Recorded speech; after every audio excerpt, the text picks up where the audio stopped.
Are you worried about the rising tensions in the South China Sea and what it means for the world? Welcome to Global Lens, your trusted source for breaking headlines, global insights, and sharp analysis from around the world.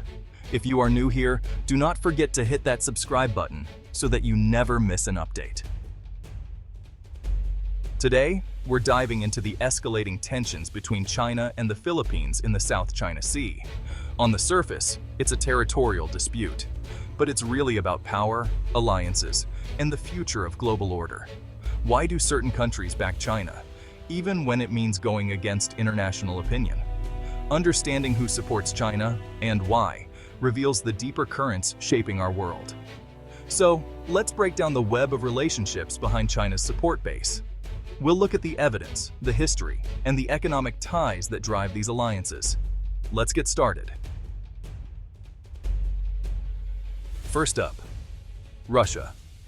The Moscow-Beijing partnership is a strategic alignment against U.S. dominance.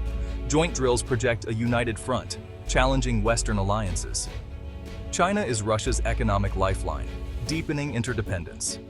Both nations share suspicion of the West. Russia's support emboldens China. This alliance is a cornerstone of the emerging multipolar world. Next, Pakistan. The China-Pakistan alliance is one of Asia's strongest, rooted in shared rivalry with India and decades of cooperation. CPEC ties Pakistan's economic future to Beijing, ensuring unwavering loyalty. Gwadar Port gives China a strategic Indian Ocean foothold, with Pakistan as a key enabler. It's a powerful, mutually beneficial partnership.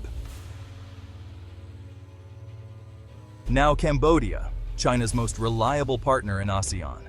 Cambodia often blocks unified ASEAN criticism of China, acting as Beijing's diplomatic shield. After years of Western criticism, China became Cambodia's main investor and political patron. Loans, aid, and investment have created deep economic dependency.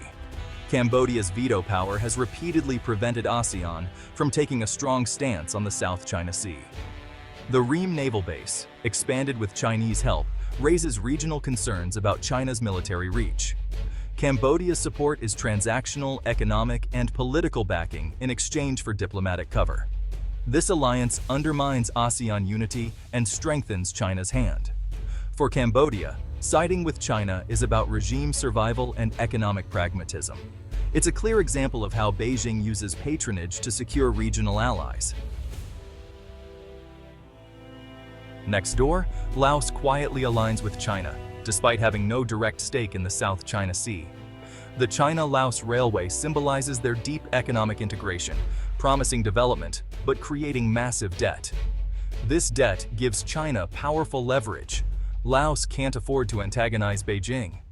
Diplomatically, Laos supports China's positions within ASEAN, advocating bilateral solutions and downplaying international rulings.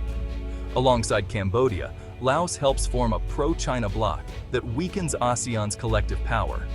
For Laos, economic dependency makes diplomatic alignment inevitable. The benefits of Chinese investment outweigh distant maritime disputes. It's a relationship defined by geography, infrastructure, and necessity. Laos's support is quiet but unwavering. It's a solid, if understated, alliance. Moving northeast, North Korea's support for China is absolute and rooted in history and ideology. China is North Korea's lifeline. Over 90% of its trade flows through Beijing. For Pyongyang, the South China Sea dispute is another front in its struggle against U.S. imperialism. North Korea reliably condemns the U.S. and praises China's stance, seeing any pushback against America as a win. The alliance is about survival and shared enmity toward the West. Both are single-party states, sharing a worldview at odds with Western democracy. Supporting China validates North Korea's own system and defies global norms. For Pyongyang, backing China is about ideology, dependence, and a common enemy. The South China Sea is just another battlefield in their anti-US campaign. North Korea's support is loud, unconditional, and rooted in Cold War logic. It's a stark reminder of enduring ideological alliances. Now to Venezuela, where support for China is driven by anti-American ideology and economic necessity. Isolated by US sanctions, Venezuela relies on China for loans and investment, repaid with oil. China's backing keeps the Maduro regime afloat and secures energy supplies for Beijing. At the UN, Venezuela consistently supports China's positions, framing them as resistance to US hegemony. This alliance is less about Asia's maritime disputes and more about defying Washington. For Caracas, siding with China is a way to strike back at the US and gain international legitimacy. The partnership is a lifeline for Venezuela's embattled government. Supporting China in the South China Sea is a low-cost way to reinforce this alliance. It's a geopolitical statement against Western dominance. For Venezuela, Beijing's fight is their fight. In Africa, Zimbabwe's alliance with China is a product of Western isolation and economic need. After sanctions and condemnation from the West, Zimbabwe adopted a "look east" policy, turning to China for investment and diplomatic protection. Chinese companies have become vital to Zimbabwe's mining and infrastructure sectors. In return, Zimbabwe reliably backs China on international issues, including the South China Sea. China's UN vetoes have shielded Zimbabwe from further sanctions, cementing their alliance. The relationship is visible on the ground, with major Chinese-funded projects. For Zimbabwe, supporting China is about survival and reciprocity. The South China Sea dispute is distant, but the alliance is immediate and practical. It's a clear case of quid pro quo on the global stage. In Europe, Serbia balances EU aspirations with a close partnership with China. China supports Serbia's stance on Kosovo, and in return, Serbia backs China's territorial claims, including in the South China Sea. Chinese investment has revitalized Serbian industry and infrastructure, creating strong pro-China sentiment. During the pandemic, China's mask diplomacy and vaccine shipments won public goodwill. For Serbia, China is a powerful alternative to Western partners, offering support without political lectures.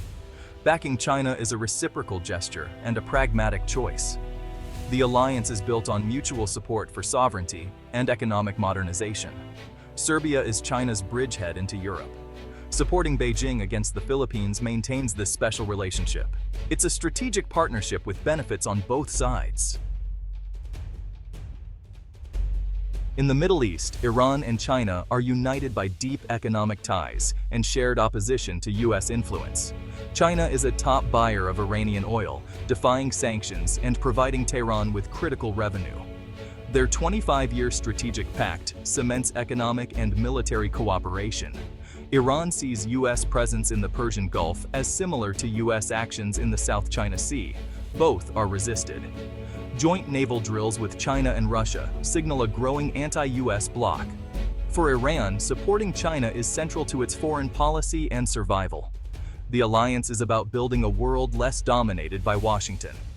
Backing China in the South China Sea reinforces their shared ambition. It's an alliance of necessity and vision.